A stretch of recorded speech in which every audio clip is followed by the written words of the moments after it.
Assalamualaikum warahmatullahi wabarakatuh. Oke, di video kali ini kita akan membahas mengenai beberapa kasus-kasus pada permasalahan PBO atau pemrograman berorientasi objek. Nantinya akan ada beberapa kasus, kurang lebih ada 8 kasus yang akan dipecah menjadi per video atau per kasus. Nah, pada permasalahan pertama kita akan menyelesaikan permasalahan terkait pengenalan OOP. Yang dimaksud dengan pengenalan OOP di sini adalah tujuannya diharapkan nantinya mahasiswa dapat mengenal dan memahami konsep kelas, objek, dan juga akses modifier. Oke, langsung saja.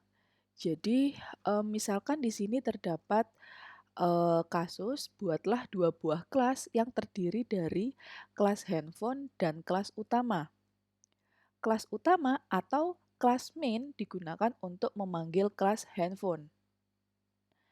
Sedangkan pada kelas handphone harus memiliki beberapa ketentuan sebagai berikut. Pertama, atributnya harus berisi merek, tipe, warna, dan harga. Kemudian terdapat metode setter dan getter untuk mengeset dan mengambil nilai dari merek, tipe, warna, dan harga. Terdapat metode harga diskon untuk menghitung harga sesudah diskon. Nah, diskon yang diperoleh sebesar 10%.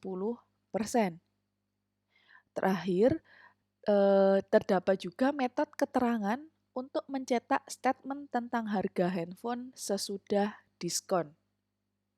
Jadi nanti outputnya adalah pada fungsi main gitu ya, menampilkan merek, tipe, warna, dan harga.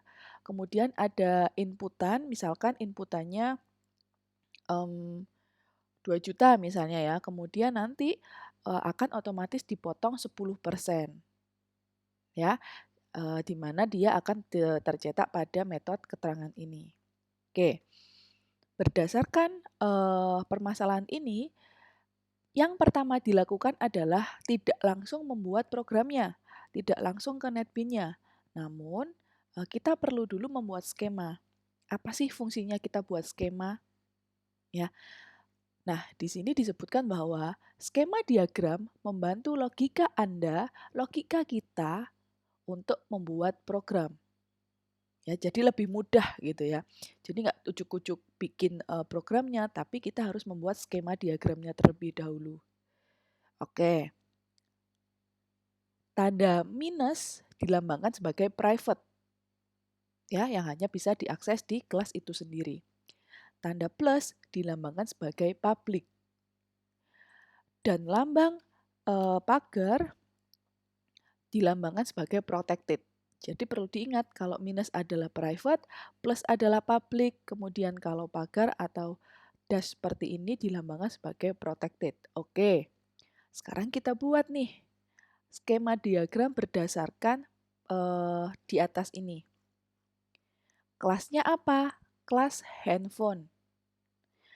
Nah, yang atas ini adalah atribut.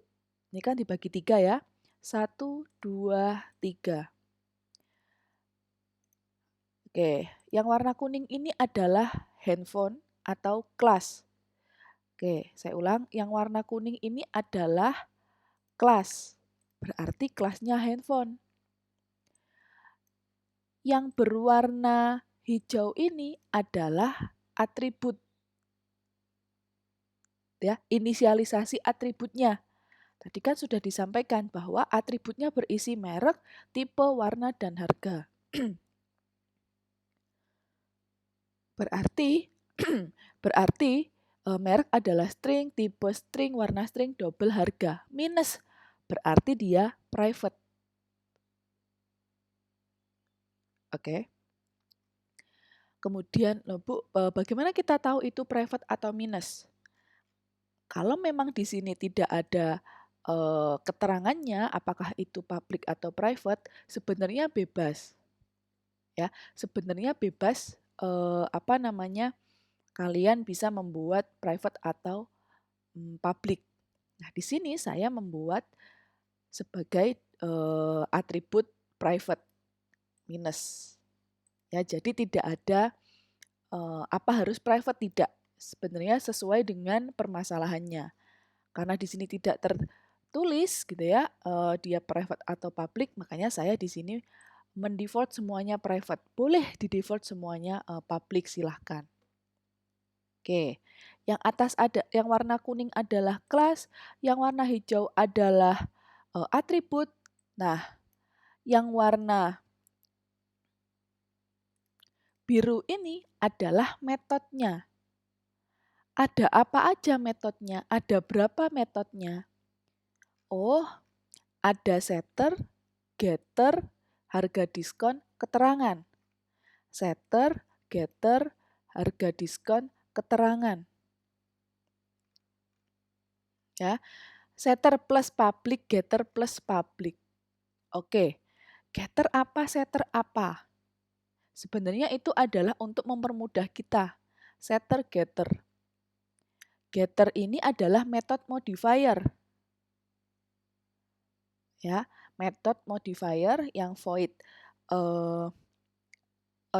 Kalau getter itu adalah yang return. Ada return-nya. Nah, kalau setter dia adalah metode mutator. Void set apa gitu ya, dan seterusnya. Nah, Bu, di sini kok harga diskonnya double? Padahal di atas hanya menuliskan terdapat metode harga diskon untuk menghitung harga sesudah diskon. Untuk menghitung harga sesudah diskon, menghitung berarti dia kan berupa angka lah, menghitung, ya, dapat dihitung berarti bisa integer bisa double. Nah, di sini saya menuliskan double harga diskon.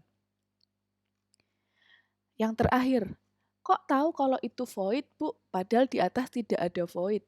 Kita baca lagi. Terdapat metode keterangan untuk mencetak statement dengan harga handphone sesudah diskon. Ya, mencetak statement. Berarti dia nanti berupa void. Ya, ini adalah permainan logika memangnya. Jadi kalian harus memahami dulu materi-materi yang sudah saya berikan kemarin, baru kita akan lebih istilahnya tidak menerka-nerka lah. Kenapa ya kok bisa gitu, kenapa kok bisa ini, dan seterusnya. Oke, lanjut. Oke, saya ulang ya. Pertama, kita baca dulu, kita pahamin dulu soalnya, kita pahamin dulu kasusnya. Setelah kita pahami kasusnya, kita buat skemanya berdasarkan permasalahan tersebut. Gunanya buat apa skema tersebut? Membantu logika kita dalam membuat program. Minus private plus public, dash adalah protected. Nah, skemanya seperti ini. Yang berwarna kuning adalah kelasnya, yang berwarna hijau adalah atributnya, yang berwarna biru adalah metodenya. Oke, di video kali ini kita akan membahas sebatas memahami permasalahan sampai dengan membuat skema. Di video berikutnya kita akan belajar, kita akan langsung membuat program berdasarkan skema diagram ini. Baik, terima kasih. Saya akhiri. Wassalamualaikum warahmatullahi wabarakatuh.